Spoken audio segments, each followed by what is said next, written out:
Whenever we talk about money, the amount of money is not the only thing that matters. What also matters is when you have to get or when you have to give the money.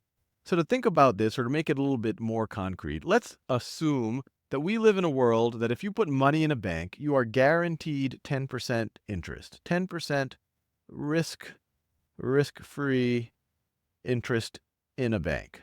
And this is high by historical standards, but it'll make our math easy. So let's just assume that you can always get 10% risk-free interest in the bank. Now, given that, let me throw out scenarios and have you think about which of these that you would most want.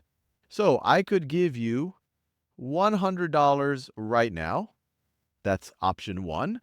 I could, in 1 year, instead of giving you the $100 immediately, in 1 year, I could give you $109. And then in 2 years, this is kind of option three, I'd be willing to give you $120. So your choice is, someone walks up to the street, I can give you a $100 bill now, a $109 bill, or not a $109 bill, $109 in a year, or $120 2 years from now. And you know in the back of your mind you can get 10% risk-free interest. So given that you don't have an immediate need for money, you're assuming that this money you will save, that you don't have to, that you don't have a bill to pay immediately. Which of these things are the most desirable? Which of these would you most want to have? If you just cared about the absolute value or the absolute amount of the money, you would say, hey, look, $120, that's the biggest amount of money. I'm going to take that one because that's just the biggest number. But you probably have in the back of your mind, hey, I'm getting that later. So there's maybe something I'm losing out there. And you'd be right. You'd be losing out on the opportunity to get the 10% risk-free interest if you were to get the money earlier.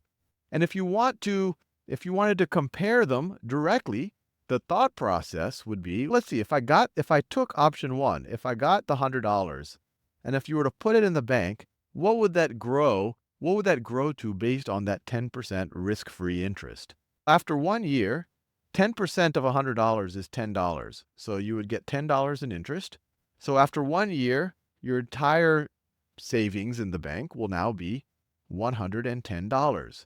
So just doing that little exercise, we actually see that $100 given now, put it in the bank at 10% risk-free, will actually turn into $110 in a year from now, which is better than the $109 1 year from now. So given this scenario, or given this kind of situation or this option, you would rather do this than do this. You're better, a year from now, you're better off by $1. What about 2 years from now? If you take that $100, after 1 year, it becomes $110. Then 10% of 110 is $11. So you want to add $11 to it. And so it becomes $121. So once again, you're better off taking the $100, investing it in the bank, risk-free, 10% per year. It turns into $121. That is a better situation than just someone guaranteeing you to give the $120 in 2 years. Once again, you are better off by $1. And so this idea that not just the amount matters, but when you get it, this idea is called the time value of money. Time value of money. Or another way to think about it is, think about what the value of this money is over time, given some expected interest rate. And when you do that, you can compare this money to equal amounts of money at some future date. Now, another way of thinking about the time value, or I guess another related concept to the time value of money, is the idea of present value. Present value. And maybe I'll talk about present and future value. Present and future value. Future value. So given this assumption, this 10% assumption, if someone were to ask you, what is the present value of $121 2 years in the future, they're essentially asking you, so what is the present value? So the present, PV stands for present value. So what is the present value of $121 2 years in the future? That's equivalent to asking what type of money or what amount of money would you have to put into the bank risk-free over the next 2 years to get $121? And we know that if you put $100 in the bank for 2 years at 10% risk-free, you would get $121. So the present value here, the present value of $121 is the $100. Or another way to think about present and future value, if someone were to ask, what is the future value? So what is the future value of this $100 in 1 year? So in 1 year, if you get 10% in the bank, that's guaranteed, its future value is $110. After 2 years, its 2-year future value is $121. And so with that in mind, let me give you one slightly more interesting problem. So let's say we're going to assume this the whole time. That makes our math easy, a 10% risk-free interest. And let's say that someone says that they're willing to give us $65 in 1 year. And we were to ask ourselves, what is the present value of this? So what is the present value? What is the present value of this? So remember, the present value is just asking you what amount of money that if you were to put it in the bank at this risk-free interest would be equivalent to this $65. Which of these two are equivalent to you? And so you would say, look, whatever amount of money that is, let's call that X.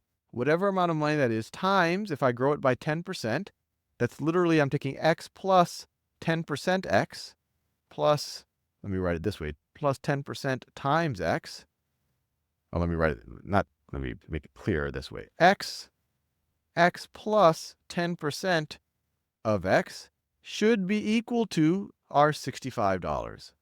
If I take the amount, I get 10% of that amount over the year, that should be equal to $65. And this is the same thing as a 1x, or we could say that 1x plus 10% is the same thing as 0.10x is equal to 65. Or you add these two, 1.10x is equal to 65. And if you want to solve for the actual amount of the present value here, you would just divide both sides by the 1.10. And so you get x is equal to, let me do it this way, be a little bit more clear about it. So let's divide both sides by 1. And really that trailing zero doesn't matter. We're not really too worried about the precision here because this is actually exactly 10%. So this is going to be, these cancel out, and x is going to be equal to, let me get the calculator out. X is going to be equal to 65 divided by 1.1, $59.09, rounding it. So x is equal to $59.09, which was the present value of $65 in 1 year. Or another way to think about it is, if you wanted to know what the future value of $59.09 is in 1 year, assuming that 10% interest, you would get $65.